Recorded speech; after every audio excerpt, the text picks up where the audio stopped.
Somebody brought it up at a meeting, and Trump was like, "Are you guys still talking about Epstein?" He's like, "That's crazy. There's so much other stuff going on. I can't believe you're bringing up Epstein. Are you serious? God, get a life. You guys are obsessed with this shit. What the fuck? No one even cares. Yeah, it's so long ago. The guy killed himself and he was innocent. What the hell?" Yeah, it's insane that they're just being like, yeah, no, everything was cool, above board, don't Looks worry. like Trump dog. Yeah, It's tough not to fucking point some fingers. huge Because question. you got mark. killed while you were president, Yeah, and you were there. I mean, there's so many photos of them chilling. allegedly hung with his staff. I know. Allegedly hung with his staff. The cope on Trump's innocent. The cope is fucking pretty intense. All right, so Trump just keeps making people even more suspicious of his involvement with Epstein, and he decided to address it again to try to get people to stop talking about it, which of course just amplified it even more. And this is just getting pathetic. I mean, this seems like a Hail Mary attempt from Trump, because now not only does he claim that there's no Epstein clients or blackmail operation, but also turns out the Epstein files were just a psyop created by Hillary Clinton to try to take down Trump. What a turn of events. You know, people thought she's trying to cover up the Epstein files, but it turns out she's the one that created them, according to Trump, her along with Obama and the Biden administration. So I guess we got it all wrong. And they created the files to try to get Trump's fan base to turn on him. But I guess that kind of backfired, because also Trump claims they forgot to actually put anything in the files to implicate him, because he said they would have used it against him already if they did. So apparently they created the Epstein files to try to destroy Trump, but they didn't even put anything in there that made him look bad. And then also in the process of the Clintons trying to take down Trump with this, they accidentally implicated themselves in Epstein's operation, according to Trump. Bill Clinton. Nice guy. Got a lot of problems coming up, in my opinion, with the famous island with Jeffrey Epstein. A lot of problems. I don't know, but that island was really a cesspool. There's no question about it. Just ask Prince Andrew. He'll tell you about it. The island was an absolute cesspool. So, the Clintons are friends and he's of been yours, there right? for many times. The Clintons are friends well, of I yours. can't say friends, but I know You're them. friendly. You know them.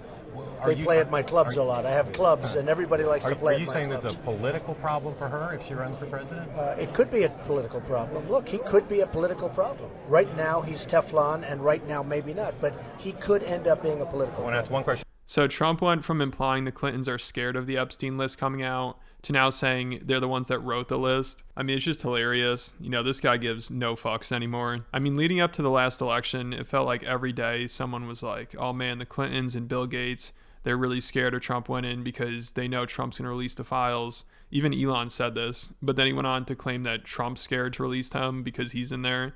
Like, this is just such a joke. It's unbelievable at this point. I just assume they're all in on it. Known Epstein clients, who are obviously extremely powerful and very wealthy, are Bill Gates, Bill Clinton, and Reid Hoffman, and some others too, but those three.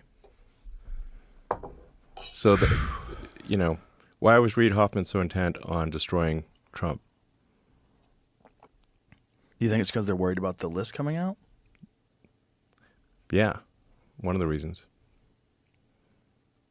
Yeah.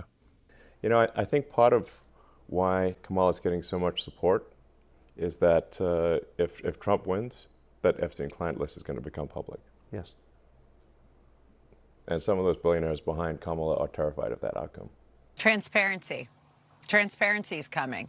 We had a lot of defiance, I think is the word you were looking for, from the radical left. And now they're going to panic because they don't want anybody to know who was on Epstein's island, who was a and who is probably still sitting in D.C.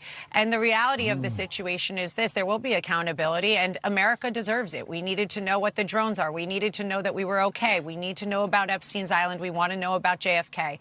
Speaking of which, how is it that my father can be convicted of 34 crimes, but no one on Epstein's list has even been brought to light? I'm trying to figure out how that's possible, right, folks? It's almost like they're trying to protect those pedophiles for some reason. I can't imagine why, right? And now, since the FBI concluded the Epstein investigation, Prince Andrew is allowed to travel freely. So who's protecting the clients now? I mean, everybody keeps saying Pam Bondi, like they're trying to make her the scapegoat, which she is a joke. But people are just singling her out because they're trying to do any mental gymnastics they can to try to avoid pointing the finger at Trump, which just makes things even more embarrassing for them because after everybody kept blaming Pam Bondi, Trump came out and said she's doing an amazing job. And he's telling his followers nobody actually cares about the files. And if you keep talking about it, you're playing into the Clintons' agenda and it's terrible for his administration and the country. So he might as well admit he's in the files at this point, but he probably thinks if people were dumb enough to believe that he'd actually release them, then they're dumb enough to believe that it's just a psyop pushed by the Democrats to get you to turn on him, because it was pretty obvious he wasn't going to release the list. I mean, even Rogan last November was mocking people who were saying the list is coming out once Trump is in office. And Ari's like, yeah, why would Trump tell on himself? But of course, when Elon says people are scared the list is coming out, Joe's all dramatic and takes it seriously. But around his friends, he's like, yeah, that's never going to happen. That was under the Trump administration. Yeah. Well, when Epstein got killed.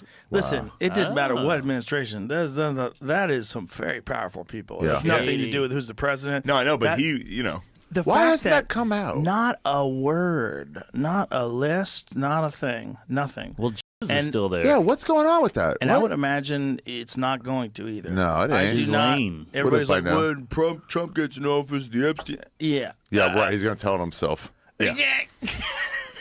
So it sounds like Rogan knows Trump is on the list and that's why it'll never come out. But of course, he has to play dumb because he endorsed Trump. He had him on his podcast. Some people would say that's the reason why Trump won the election. So if he's the reason why an Epstein client became president and covered up the Epstein files, that'd be terrible. I mean, Andrew Schultz, who also had Trump on, he's kind of grappling with this. He's having a tough time. He's starting to realize that he's just a useful idiot and Trump was telling him what he wanted to hear. And people keep messaging him saying, this is what you voted for. And you could tell it's really getting to him. He brought it up 2 different times and is like, I didn't vote for any of this. So him, Rogan, and Theo Vaughn are going to try to backtrack on their Trump endorsement, which should be hilarious. To that point, like there'll be people that like, they'll DM me and be like, you see what your boy's doing? You voted for this. I'm like, I voted for none of this. He's doing the exact opposite of everything I voted for. Yeah. I want him to stop the wars. He's funding them. I want him to shrink spending, reduce the budget. He's increasing it. It's like everything that he said he's going to do. These DMs or comments are like when Trump does something, they're like, so this is the guy that you voted for? And it's like, no, actually, I didn't vote for expanding the budget. I didn't vote for continuous form. This is the exact opposite of the things that people voted for. So, yeah, it's horrible. All that shit is horrible. His campaign worked. Yeah, and yeah, it is what it is. But he's a salesman. He's a salesman. No. Well, here's the thing. And also Schultz, Joe Rogan, and Theo Vaughn, these guys are obsessed with the Epstein story. You know, they talk about it all the time on their podcasts. But when they had Trump on, they didn't mention it once. They didn't ask him a single question about it. You know, they didn't even ask if he'd released the files. And people would probably say because Trump or his team told them not to ask that. But if that's the case, isn't that really suspicious? You know, if he has nothing to hide, who cares if they ask about it? Happened in Texas. It just seems like a desecration. But you go ahead. Sure. First, to back up on that, in February. So we're stupid. Yeah. we're the fucking idiots, guys. Just to let you know, I mean, we're wasting time. At us. Yeah. I mean, that's a good point. That is, like, in all seriousness, that is, I think, what is enraging people right now is it's insulting our intelligence. Like, obviously, the intelligence community is trying to cover it up. Obviously, the Trump administration is trying to cover up. Something changed. Because they ran on this idea of exposing it all. All these guys had great ideas. Cockeyed Cash, Dan Bongino. Once you protect files, you are the most cockeyed person in the entire world. So all these Rogan Sphere podcasters are jumping ship. Like Dave Smith, who voted for Trump, he said last month that he should be impeached. And now he just said the cover-up of the Epstein situation is worse than the cover-up of Biden's dementia. And then Tim Dillon, who had on J.D. Vance before the election, said after the Epstein fiasco, this administration might outweigh how stupid the last one was. So it's got to be getting really tough for some of these other influencers whose whole career is just glazing Trump. Because how do you make sense of this? Like Benny Johnson, who is the biggest Trump dick rider out there, he reacted to Trump's post about the Clintons creating the files, and he didn't know what to make of it. And this guy, like, his whole job is just trying to defend Trump and kiss his ass. And even he is like, I don't know what's going on here. This makes no sense. Okay. So President Trump has acknowledged that the Epstein files exist here. President Trump has acknowledged that the files were written and that there is something there. He says that they were written, however, by his enemies and therefore will not be released. Whoa, what? That's new.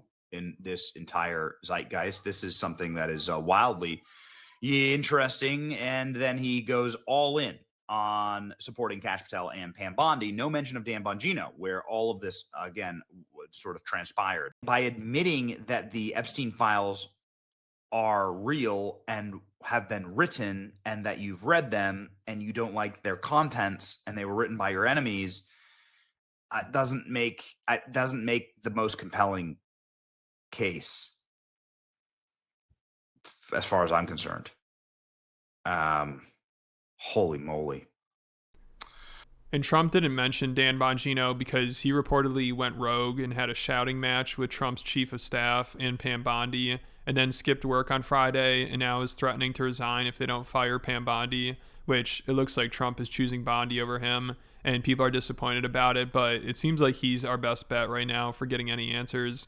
If he resigns, hopefully he has enough backbone to explain what's going on. But let me know what you guys think down in the comments. And if you want to hear more about how Epstein clients have been using Joe Rogan's podcast to try to exonerate themselves and convince his audience that they're the good guys that met with Epstein, make sure you check out my Patreon. I talk a lot about that, and also who Rogan's handler is and how Tim Dillon exposed him recently. And I just posted a video about how woke AI is ruining Elon Musk's life. So he turned his AI into Mecha Hitler for a day, and it caused total chaos, and the Twitter CEO had to step down. And there are over 130, maybe 140 exclusive videos on there. Most of them are over 20 minutes. So if you enjoy the channel, want extra content, definitely check it out. It's worth it. I'll put a link in the description.